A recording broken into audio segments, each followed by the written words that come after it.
The lighting for this video is going to be all over the place. It's Seattle and it's cloudy, so it's just coming in and out like crazy. Come on, sun, calm down. I wanted to make a quick video about counting. I have recently changed how I teach rhythm and counting. For a long time, the way I taught counting was like everyone else. For 3/4, it's 1 and 2 and 3 and. For 6/8, it's 1 and 2 and 1 and 2 and. Some people do 1 2 3 4 5 6 1 2 3 4 5 6. But what I found was that my students would count it as 1 and 2 and 3 and 1. No consistency whatsoever. The part that made it the most frustrating was me trying to express to them that they were not being consistent, but they were like, but I counted it.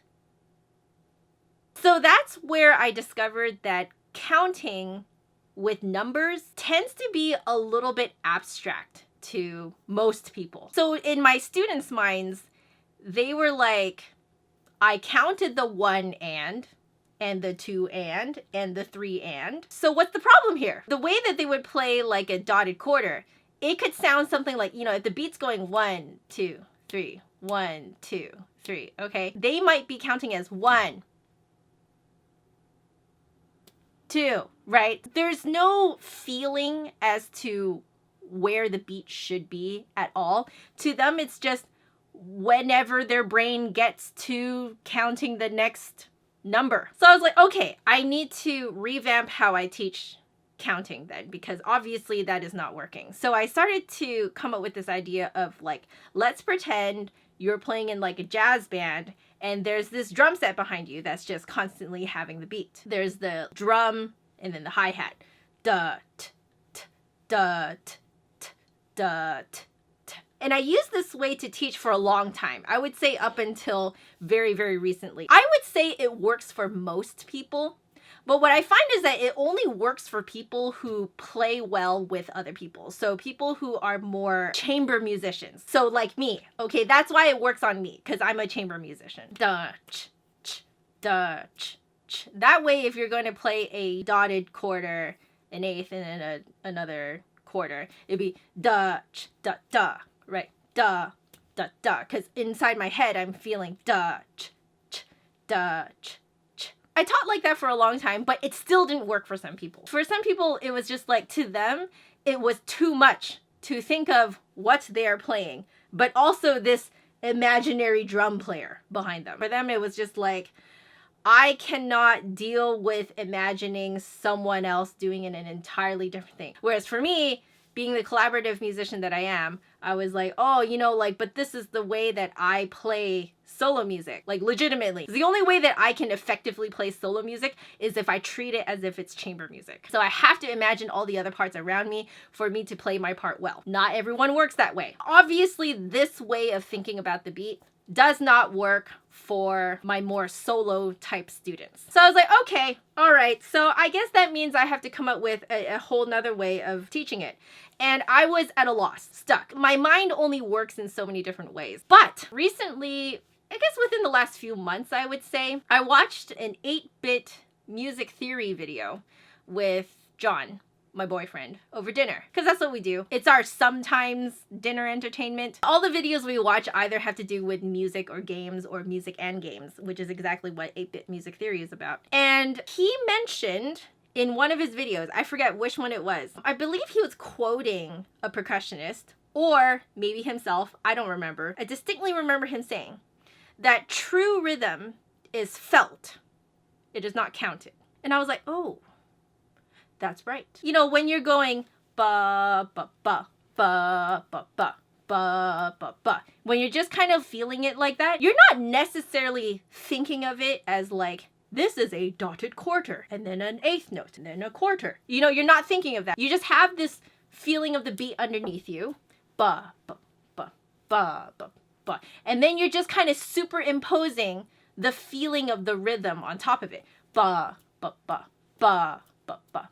Ba, ba, ba. And I realized he's right. You're not actually counting. There's no numbers involved when you do that. You're just feeling it. So I started to think to myself, how am I feeling it then? And I realized that what I'm actually doing is I am feeling the beat, and then when I read music, it's like the rhythm is dancing around the beat, but the beat is number one. That led me to another epiphany where I was like, oh, wait a second.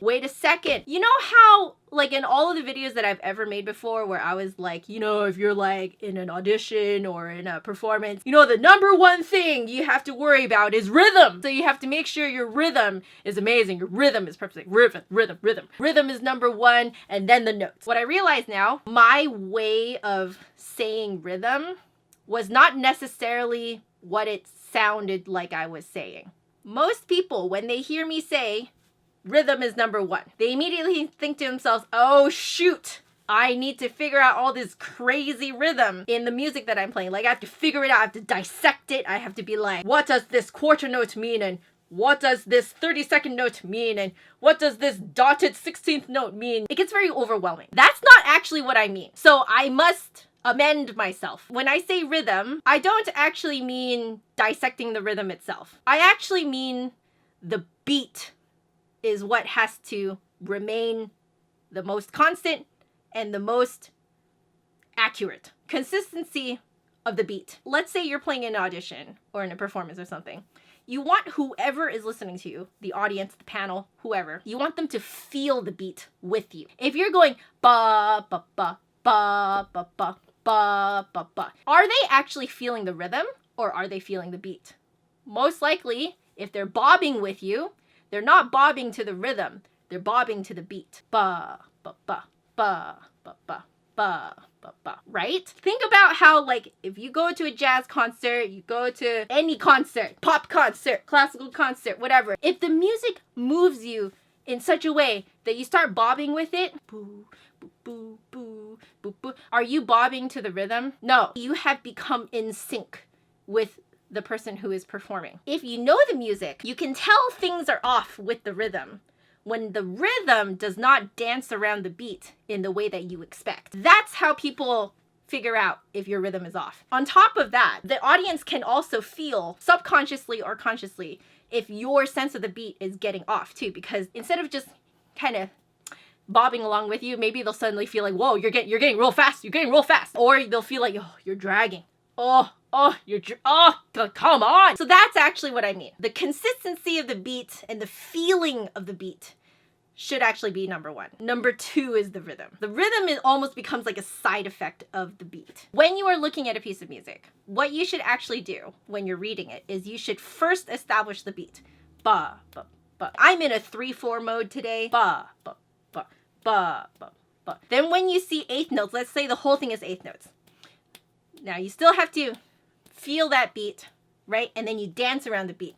Ba ba ba ba ba ba ba ba ba ba ba ba ba ba ba ba ba. Notice I'm putting like a natural emphasis on the first note. This is because when you feel the beat, you start to feel actually a hierarchy of the beats. In every type of time signature, there's actually a hierarchy of emphasis on notes. So for example, on a 3/4, you have three beats, you have three main beats. The first beat is your downbeat, which is always going to have the most emphasis to it.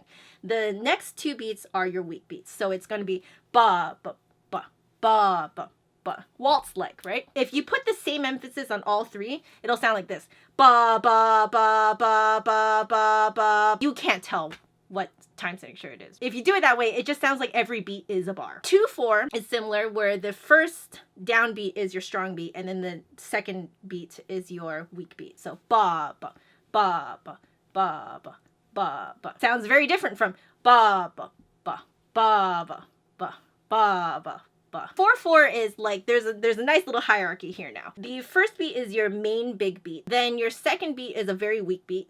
Third beat is actually like a second tier strong beat. And then the fourth beat is also a super weak beat. So you end up with something like ba ba ba ba ba ba ba ba ba ba ba ba. Do you notice me dancing?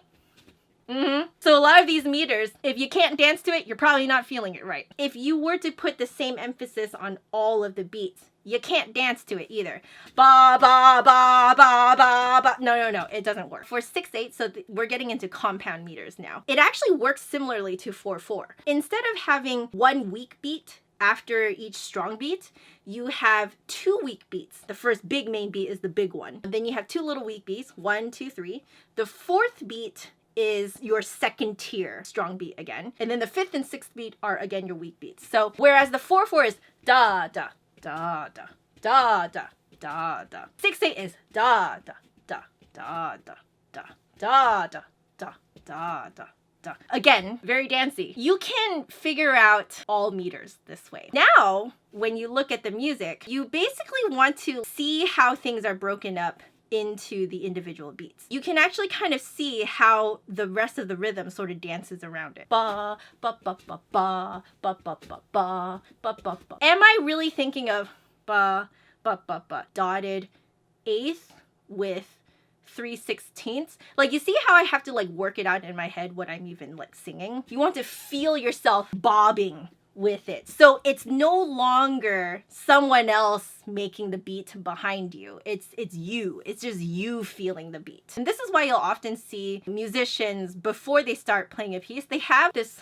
moment to themselves, you know, on stage before they start playing. One of the things they're doing in that moment is getting into the beat. There are a lot of things you can do in those few seconds before you start playing, but one of them is getting into the beat. Once you sync yourself to the beat, basically you're internally bobbing to it. Then all of the rhythm that you see, all of the rhythm that you play will just dance around that beat. This is also why it is particularly interesting when composers change the meter, because it suddenly changes how you feel the beat. But that is probably a video for another time. At the bottom of all this, I will repeat what 8-bit music theory said. Rhythm is felt, not counted. All right, and that is it for today's video. I hope that was understandable. I have explained this enough times to enough students that I felt confident to explain it to you guys. Those of you who are my students, I absolutely do use you as guinea pigs, and I am sorry, not sorry. I'm still learning how to teach this stuff. For those of you who are teachers,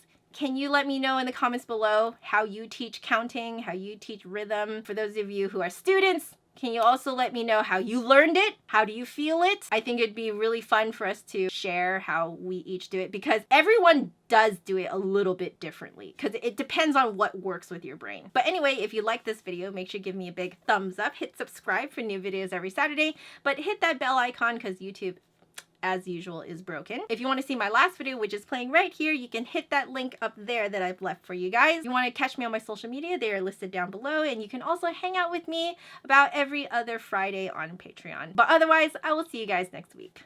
Bye.